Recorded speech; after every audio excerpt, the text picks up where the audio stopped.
नमस्कार अमरावती। आखाती देशाच्या युद्ध पातळीवर आता पुन्हा इंधन दरवाढ करण्यात आली आहे। अमरावती जिल्ह्यामध्ये सुद्धा पेट्रोल डिझेल मध्ये वाढ करण्यात आली आहे। 12 दिवसामध्ये चौथ्यांदा इंधन दरवाढ झाल्यामुळे आता सर्वसामान्य वाहन चालकांना खिशाला काठी बसणार आहेत। अमरावती दृश्य आहेत, आपण ते दाखवत चाललो आहेत। काय सांगाल, आपण ऑटो चालक आहात, चौथ्यांदा इंधन दरवाढ झालेली आहे, तर काय प्रॉब्लेम आहे? विषय असा आहे की पेट्रोल वाढणे आणि याच्यामुळे काय होत आहे, आता हे ऊन पण खूप पडलेली आहे। कारण पॅसेंजर भेटत नाही उन्हामुळे, कोणी बाहेर राहत नाही। इंधन वाढलं तर आपल्याला काही भेटत नाही, असं सवाऱ्या वगैरे, तर दिवसभर असं बसूनच राहायला लागते आणि ऊन भरपूर आहे। 12 दिवसातून चौथ्यांदा आता डिझेल पेट्रोल मध्ये वाढ झालेली आहे, तर आपल्याला थोडंसं आता खिशाला काठी पडणार आहे। त्यामध्ये कसं आहे, सरकारने करायला पाहिजे, एकदम असं वाढवून नाही पाहिजे, कारण याच्यामध्ये खूप स्ट्रगल होऊन राहिलं। आणि विषय असा आहे की त्याच्यामध्ये काही आपल्याला हातमजुरी नाही भेटत, काही नाही। समजा आपण ऑटो चालवतो, पॅसेंजर भेटत नाही, भरपूर असं परेशानी आहे। विषय गंभीर आहे थोडा।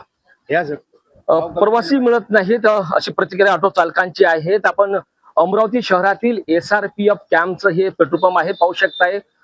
सकाळची वेळ आहे, तर सर्वसामान्य नागरिक आता दुचाकी घेऊन त्या ठिकाणी दाखल झाले आहेत। उन्हाच्या आधीच पेट्रोल भरायची त्यांची इच्छा असेल। मित्रा, तू कोणत्या कॉलेजमध्ये शिकतो? मी जॉब करतो जॉब कुठे करतो? अमरावतीमध्ये। पेट्रोल मध्ये वाढ करण्यात आलेली आहे आज पुन्हा 12 दिवसामध्ये चौथ्यांदा, काय सांगशील? पेट्रोलमध्ये वाढ करण्यात आली, आता सांगू तर नाही शकत सध्या काही, पण आता माहित नाही काय रिझन आहे पेट्रोलमध्ये वाढ करण्यामागचं, पण ते आम्हाला तकलीफ होतं पेट्रोलमध्ये वाढ करण्यात आली त्या कारणामुळे। कारण जिथे आम्ही म्हणजे आमची गाडी, समजा आम्ही 200चं पेट्रोल भरलं, जेवढी किलोमीटर चाललं पाहिजे तेवढी नाही चाललं, म्हणजे जास्त लागत आहे खर्च, खिशाला जास्त ताण येते। त्यामुळे जे आमचे डेली रुटीन, आता पेट्रोल महाग झालं त्यामुळे सगळ्याच गोष्टी महाग होते, कारण सगळ्या गोष्टी पेट्रोलनं ट्रान्सपोर्ट होतात, सिलेंडर असो किंवा भाजीपाला असो किंवा फ्रुट्स असो। त्यामुळे सगळ्याच्या जेवढे पण लोक आहे ना, सगळ्याच्या चोट लागणार आहे खिशाला। इनडायरेक्टली हेच आहे, पेट्रोल महाग झालं म्हणजे इनडायरेक्टली सगळी महागाई वाढणार आहे, एवढं सांगू शकतो। चोट बसणार आहे अशी प्रतिक्रिया युवकांनी दिलेली आहेत। 99 पैसे डिझेल तर 112 रुपये पेट्रोल मध्ये या ठिकाणी वाढ झाली। चौथ्यांदा दरवाढ करण्यात आलेली आहेत। 4 चाकी वाहन सुद्धा यातील कुटुंब या ठिकाणी दाखल झाले आहेत। प्रतिक्रिया जाणून घेऊया की त्यांची सुद्धा काय प्रतिक्रिया आहेत। आपण कुठे जात आहात? आम्ही इथे आपला वर्धा। हा, काय सांगाल, चौथ्यांदा म्हणजे पेट्रोल डिझेल मध्ये वाढ करण्यात आलेली आहे, तर आपल्याला काही खिशाला कात्री बसणार काय?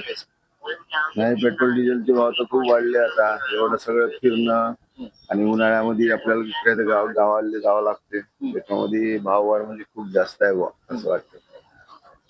काय आपण मागणी करा, काय हवी सरकारला? कॅन्सल करून भाव वाढ कमी करावं हीच मागणी आहे।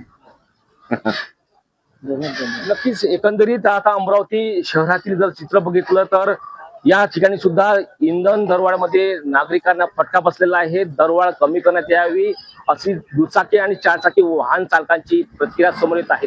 अजय शृंगारे, विदर्भ मतदार, अमरावती।